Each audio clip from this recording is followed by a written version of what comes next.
Welcome back, everybody. Thank you for joining me here today so that we can discuss Bomba and the Jungle Girl. So, this is now the 8th movie in the Bomba Jungle Boy series. And the plot here is pretty simple, but I want to preface it by saying that, this series for the most part is episodic and that you don't need to watch them in order. You can watch Elephant Stampede before you watch The Lion Hunters, and it really doesn't make a lot of difference. They're pretty much self contained little jungle adventures. But at the same time, there have been little bits of world building, like filling in Bomba's background, filling in details about the area that he lives in. And it's not always stuff that carries over to the next episode, but it is neat to get those little bits of, lore and backstory.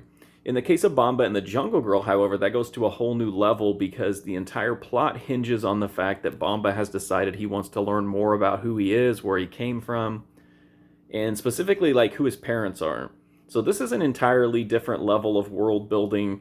And so again, while this stuff doesn't necessarily get recalled later in the series, it's just neat to have that kind of backstory filled in. Because that's kind of the issue here is that Bomba's a likable, charismatic guy, good action star, good adventure star, great fighting a panther, but we don't really know anything about him. And so this kind of fills in just enough to, kind of give you a little taste of who Bomba is and where he came from without delving completely into a character-driven drama. So there is some jungle stuff here, but it's not nearly as much as in the other movies. It's something that I complain about, but in this case, the story is so interesting and everything is so centered on Bomba that it remains interesting. So typically, this might not be an entry that I liked, but because it's well done and because the focus stays where it needs to be, I think that Bomba and the Jungle Girl works out pretty well.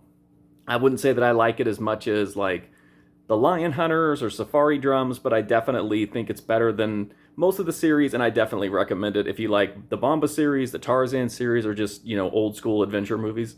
So that's my review of Bomba and the Jungle Girl. If you want to check out more, go to my website, markfusion.com, or you can go right here on YouTube to check out my movie review playlist. But thank you so much for watching this review. I greatly appreciate it. Hopefully I'll see you soon.